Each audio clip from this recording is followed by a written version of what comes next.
Lila Diary, Book 1.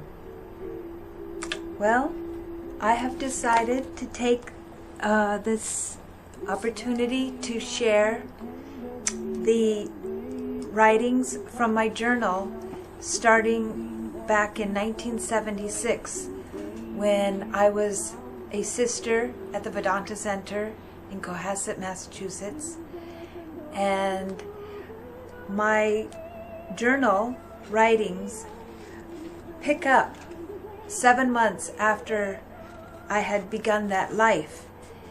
And I am reading in my own words, as it was written, the excerpts from this journal, which I call Book 1. So this is the first book that I will read from. And again, I'm only choosing a few excerpts from the many, many, many pages. And as you can see, my writing is pretty small, so I have a lot of content in here. But this is my studio living room that I have set up to do these readings in. I have my kitty cats and puppy dogs and all kinds of surrounding influences that might come and join us during the reading. We never know. Just wanted to give everybody the clue that I am not alone. Okay, let's begin. May 7th, 1976, Friday. Well, Lila, we're not going to be initiated this time, but maybe next month. Or the next. I don't know what Mother is doing, but it sure is peculiar. Thursday night she told me that Brian and Rebecca were going to be initiated on Buddha's birthday, so I would have to wait until the next puja, Holy Mother's, Vivekananda's, or her initiation day, August 29th. I would love to be initiated on one of her days, but that would mean waiting a long time. So I decided I don't want to wait any longer than I have to. It's totally up to Ma. The sooner the better. Any day is a blessed special day. I've left it totally up to her to decide when. If I put my own desires into importance, I'll only be hurting myself in the end. So I accept any day that she decides for me. She is so compassionate, so giving and caring that she wants only what I want for myself. No will of her own in this area. I told her, don't listen to my desires, Ma. You decide. After she hinted to me that my desires must be fulfilled, I asked her if it was right to desire a certain day, which happens to be far off, and she said, do you want to wait that long? And the look she gave me was so odd that I just blurted out, no, I don't want to wait. It's getting harder and harder to wait. But a certain voice inside is saying, it matters not the day nor the time, only if your heart is truly longing for that final act of binding yourself to the Lord's feet. Joy Ma. So now I'm going to turn to another page in my journal further down the road, and I'm going to begin reading August 11th, 1976. Okay? Put that over there for Shankara. So, let's see what we've got here.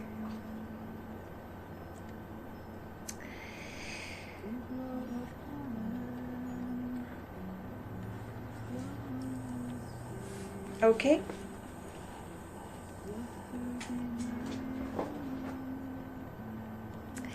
This was my birthday, August 11th, 1976, which was celebrated by the entire community members, showing me so much love and affection through cards and gifts. And that evening, I was given the special blessing of serving Mataji and providing her grapefruit in the evening. So let's pick it up here. I gave Ma her grapefruit, and she said to me, "My wish for you is that you become the Lord's own, that He becomes your all." Her words just floated in and out of my heart, sanctifying all my aspiration. Then she said that 19 was an auspicious number.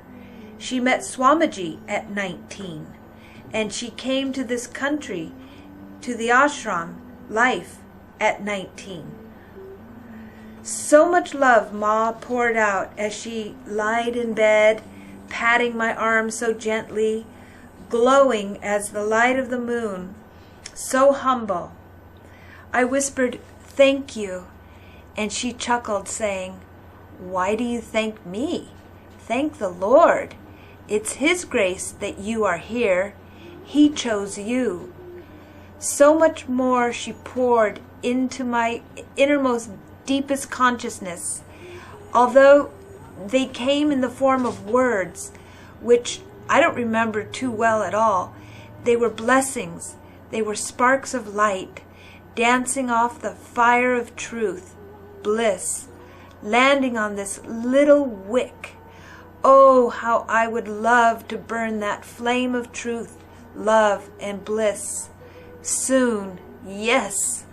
Mother constantly inspiring us to hold steady and be ready, for someday that wick will flare up in one solid flame, and from there the light shall grow and eventually merge into the absolute fire of wisdom, formless and free.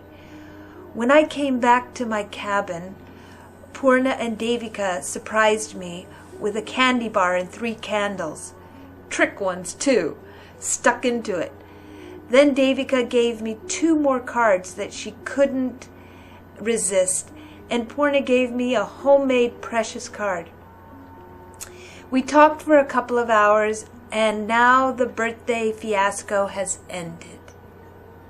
That was such a memorable birthday, from morning to late into the evening, experiencing so much love and affection and attention, and it cured me of all my childhood birthdays where I felt slighted and cheated and like I missed out and like I was an afterthought.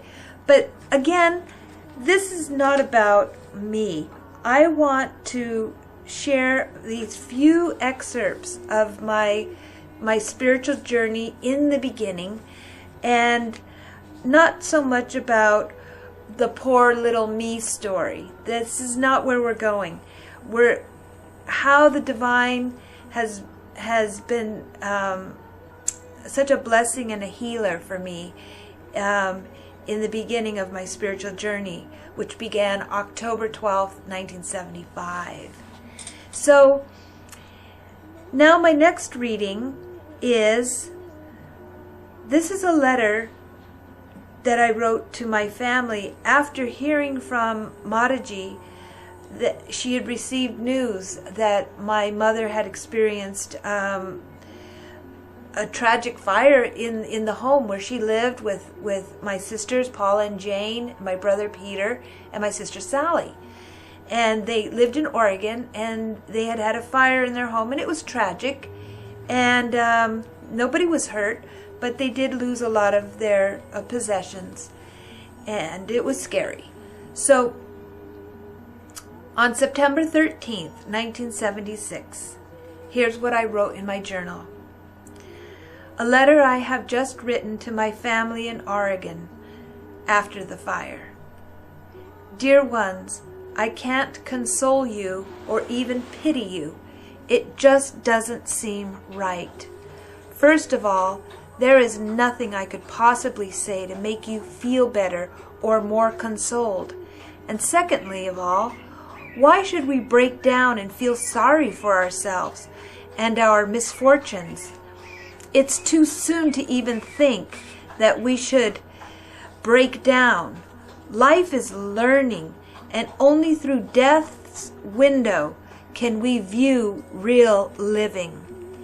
This is only the beginning for us all. We came into this world together, and we are going to travel through every experience that comes each of our ways together. No matter how far we are separated physically, our mental and spiritual existence knows no boundary lines or separateness. What each of us experience, we all partake of, whether it is physically, spiritually, or mentally. We must remain strong and enduring in everything. And when time seems easier and life is giving only her beauty and peaceful side, that is when we must all be most alert and on our knees, thanking God for such grace and asking for greater surrenderance to His will and for greater understanding of His will. Then when tragedies occur, we are prepared. Swamiji's greatest teachings were those of being balanced and accepting good and bad, pleasure and pain as the same. That is what we must strive for. When we are ready, the Lord will throw a test at us to show that we must really strive harder. I really love the way the Lord works, but I certainly don't understand Him, and I probably never will fully.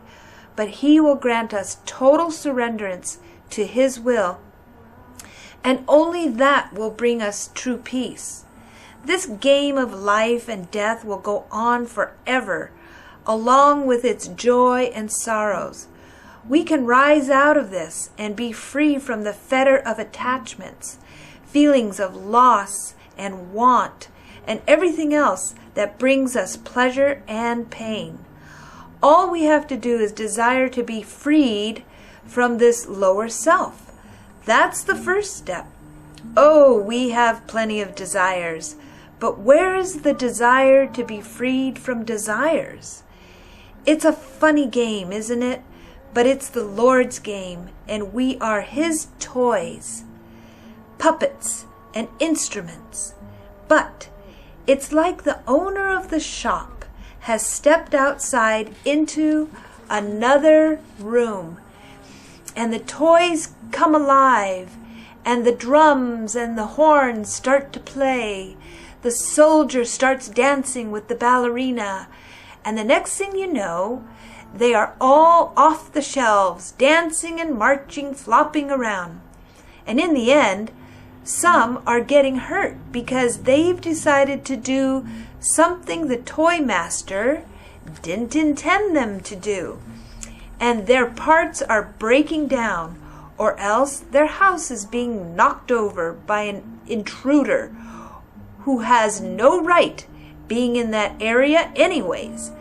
Finally, the master re-enters the room, and all the so-called power that they all thought they had and were to keep forever has been banished, wiped out of existence by the pure presence of this toy master, the one who created them.